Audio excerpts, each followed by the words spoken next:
Hello all. Today we are starting with new chapter number 8 that is गिर्यारोहणाचा अनुभव. गिर्यारोहणाचा मतलब होता है ट्रैकिंग. जो हम माउंटेन क्लाइंबिंग करते हैं बेसिकली जो ट्रेकिंग पे जाते हैं उसका एक्सपिरियन्स. गंगोत्री येथे गिर्यारोहणासाठी गेलेले विद्यार्थी तेथे उद्भवलेल्या दगफुटीचा आणि भूस्खलनाचा आपत्ती यात्रेकरूंना मदत करून माणुसकीचे दर्शन कसे घडवतात या वस्तुपाठात या पाठात पाहायला मिळते. मतलब जो बच्चे ट्रेकिंग पे गए थे वहां का एक्सपीरियंस, वहां को अगर कोई प्रॉब्लम हो गया, कुछ लगा गिरा कोई, तो लोग कैसे वहां पे मदद करने आ जाते हैं. तो एक काइंडनेस, एक पोलाइटनेस, एक ह्यूमैनिटी कैसे दिखता है, इंसानियत लोगों में कैसे दिखती है, ये बेसिकली इस चैप्टर में डिस्क्राइब किया हुआ है. So let us start with this chapter. शाळेला सुट्टी लागणार होती. ईशान विचार करत होता की ही सुट्टी कशी घालवायची. व्हिडिओ गेम खेळून त्याला कंटाळा आला होता. मित्रांबरोबर रोज क्रिकेट, फुटबॉल आणि बॅडमिंटनही खेळता येऊ शकणार नव्हते. शिवाय त्याच रोमांचक कथा वाचण्यासाठी त्याला विशेष गोडी नव्हती. उसे सोचा अभी ईशान करके एक लड़का था, तो उसने सोचा कि इस बार अभी स्कूल का छुट्टी भी आ रहा है तो ये छुट्टी कैसे बिताए. वीडियो गेम खेल खेल के बोर हो चुका था. सेम सेम स्टोरीज अमेजिंग थी कितनी हो, लेकिन वो इंटरेस्ट नहीं रहता है. वंस और twice you read the books, उसके बाद वो इंटरेस्ट चला जाता है सेम सेम स्टोरीज पढ़ने का. फ्रेंड्स के साथ बाहर फुटबॉल, बैडमिंटन वो सब खेल सकते हैं, वही एक ऑप्शन था, लेकिन उसमें भी इसको कुछ खास इंटरेस्ट लगा नहीं. ईशान विचार करू लागला, यावेळी सुट्टीमध्ये काहीतरी नवीन करावे.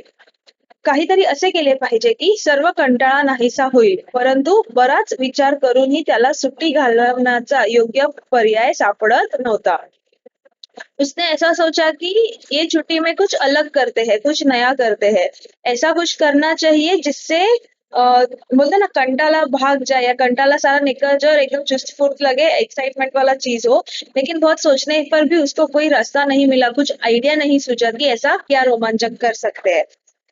तेवढ्यात त्याला दिसला मिळणारी घटना घडली. सॉरी, तेवढ्यात त्याला दिलासा मिळणारी घटना घडली. दिलासा मतलब उसके दिल को तसल्ली मिलने वाली घटना घडली.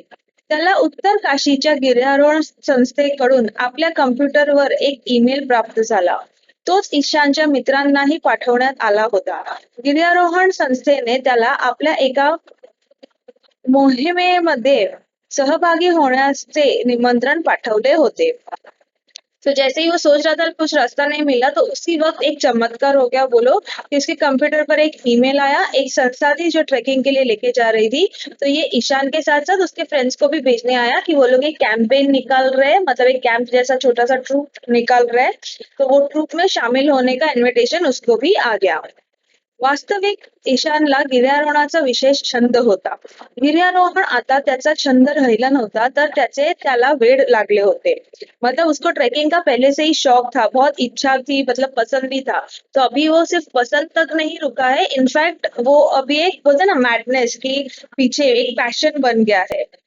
त्याने आपल्या शहरातील एक प्रसिद्ध गिर्यारोहण संस्थेत आधीच प्रवेश घेतला होता आणि उत्कृष्ट प्रशिक्षणातून त्यात गिर्यारोहणाबद्दल बऱ्याच बारीकी सारीकी गोष्टी समजल्या होता.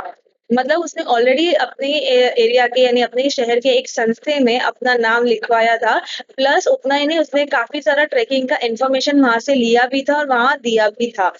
उसका इंटरेस्ट बताता है ये सब चीजें. त्याचे अनेक मित्रही या संस्थेत गिर्यारोहण शिकत होते आणि त्यांनी ईशान बरोबर पहाडावर अनेक प्रशिक्षण कार्यक्रमात भाग घेतला होता. तो सिर्फ ईशान ने, उसके फ्रेंड्स ने भी वो सब में नाम लिखवाया था. प्लस नाम तो लिखवाया ही था उन्होंने, प्लस उन लोग ट्रेकिंग का भी रोज प्रैक्टिस करते थे. और ऐसा बहुत सारा प्रोग्राम्स में भी उन्होंने पार्ट लिया था. गिर्यारोहणचा अनुभव खरोखर रोमांचक होता.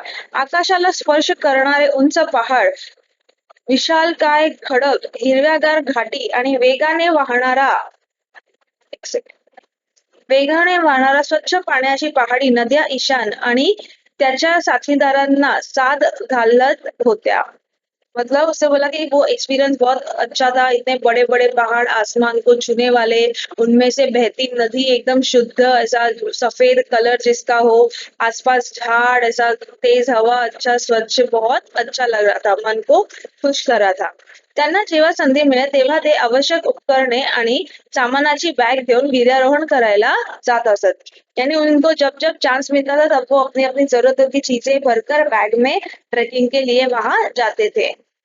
उत्तर काशीच्या गिर्यारोहण संस्थेचा संदेश वाचल्यावर ईशान फारच खुश झाला. मतलब नॉर्थ साइड का ऐसा मैसेज मिलने पे वो बहुत खुश हुआ. त्याने लगेच या निमंत्रणाची माहिती आपल्या मित्र धैर्य, प्रशांत, अमन आणि सक्षम यांना दिली. उसने बोला कि जैसे ही उसको पता चला तो उसने अपने बाकी सारे फ्रेंड्स को ये सब इन्फॉर्म किया.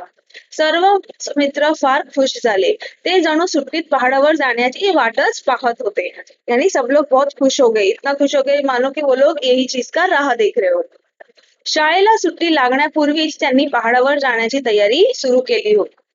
यानी छुट्टियां शुरू होने से पहले उन्होंने ऐसा ट्रेकिंग की सारी शुरुआत की थी. शाळेला सुट्टी लागल्याबरोबर सर्व मित्र टॅक्सीने ऋषिकेशहून उत्तर काशीला पोहोचले. वाटेत उंच उंच पहाड़ पाहून ते फार रोमांचित झाले. तो जैसे ही छुट्टियां शुरू हो गई उन्होंने टैक्सी पकड़ के ऋषिकेश वगैरह जाना, उसके थ्रू जाना शुरू किया उत्तर यानी नॉर्थ काशी साइड. तो वहां पे उंच उंच पहाड़, मतलब बड़े बड़े ऐसे माउंटेन्स, ऐसा नेचर ग्रीनरी देख के वो बहुत रोमांचित यानी बहुत खुश हो गए, ऐसा अच्छा लगने लगा. गिर्यारोहण संस्थेच्या आपल्या साथीदारांना भेटल्यावर ईशान आणि त्याचे मित्र खूप उत्साहित झाले होते. सर्व मित्रांनी मिळून माउंटेनिअरिंग सहायाने उत्तर काशीतून गंगोत्री जाण्याचा निश्चय केला. तो जैसे ही वो स्टाफ से मिले वो बहुत खुश हुए और सब लोग ने ऐसा माउंटेनियरिंगच्या सहायाने यानी माउंटेनियरिंग मतलब ऐसे चढ़ाई के सहारे काशीतून गंगोत्री जाण्याचा निश्चय केला, एक जगह से दुसरे जगह. गिर्यारोहण सुरू झाले. उंच पहाडावर गिर्यारोहण करणे काही सोपे काम नव्हते. अनेक तासांचा कठीण आणि थकवणाऱ्या चढाईनंतर शेवटी ते गंगोत्रीला पोहोचले. अब ये जो ट्रैकिंग होता है वो कुछ खाने का काम नहीं होता है, इसमें बहुत ताकत लगती है, बहुत एनर्जी लगती है, बहुत संभल के भी जाना पड़ता है, तो काफी थकान सा चीज रहता है ये. लेकिन फिर भी बहुत टायर्डनेस फेस करने के बाद फाइनली एक बार वो ऊपर गंगोत्री पे पहुंच गए. ईशान आणि त्याचे साथीदार गंगोत्रीला पोहोचल्यामुळे फार उत्साहित झाले होते आणि ते आपला सर्व थकवा विसरून गेले होते. परंतु गंगोत्रीला पोहोचल्यानंतर त्यांनी जे पाहिले ते काळजाला घर पाडणारे दृश्य होते. वो लोग वैसे तो बहुत थक गए थे लेकिन ऊपर जाके वो बहुत खुश हुए, सब थकान वगैरह दूर हो गया. लेकिन एक ऐसी चीज देखी ऊपर जो उनको बोलता है ना ऐसा एकदम सुन कर गया, एकदम आश्चर्य कर गया उनको, शॉक कर गया. पहाडामधून आलेले ढग अकस्मात फुटले आणि गंगोत्रीवर भीषण हाहाकार माजला होता.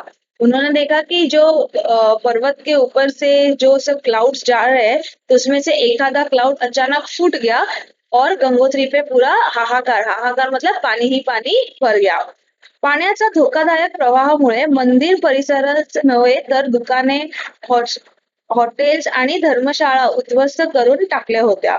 बरीच घरे आणि गेस्ट हाऊस नदीच्या वेगाने प्रवाहाबरोबर वाहून गेले होते. या भीषण तांडवामुळे बरेच लोक मृत्युमुखी पडले होते. नदीने रौद्र रूप धारण केले होते. मतलब क्योंकि वो एक क्लाउड अचानक फूट गया तो ऐसा पानी का एकदम बहाव होने लगा. नाउ वी ऑल नो जब भी फ्लड्स वगैरह भी आता है तो जब जोरदार पानी बहता है तो अपने साथ सब कुछ बहा के लेके जाता है. तो उन्होंने वही बोला कि मंदिर हो, घर हो, होटल हो, धर्मशाला हो, कुछ भी हो, वो सब तहस नहस हो गया था. कुछ लोग भी बहुत मर गए थे. सारे गेस्ट हाउस भी सब, व्हीकल्स वगैरह सब सब पानी में बह के चले गए. ऐसा मानो जैसे नदी ने अपना कोई रौद्र रूप दिखाया हो. या तांडवात आपल्या आर्टिस्टांना गमावल्यामुळे लोक सुंदून सुंदून रडत होते. भूस्खलन झाल्यामुळे ठिकाठिकाणी अनेक तीर्थयात्री अडकले होते. मतलब लोग बहुत फूट फूट के रो रहे थे, ऐसा अचानक हो गया, सब एक दूसरे से दूर हो गए थे. तो जो तीर्थ यात्रा पे आए थे काशी मथुरा वगैरह उन लोग भी अटके पड़े थे. ते बिचारे चारधाम यात्रा करायला निघाले होते, परंतु येथे त्यांना सर्वस्व गमवावे लागले होते. वो निकले तो चार धाम की यात्रा करने थे लेकिन ये सब की वजह से सब कुछ गंवाना पड़ा. ईशान आणि त्याच्या साथीदारांनी पहाडावर हे सर्व पाहिले तेव्हा त्यांच्या अंगावर काटे आले आणि गिर्यारोहणाचा सर्व उत्साह निहासा झाला. ईशान आणि त्याचे साथीदार ही परिस्थिती मूकपणे पाहू शकत नव्हते.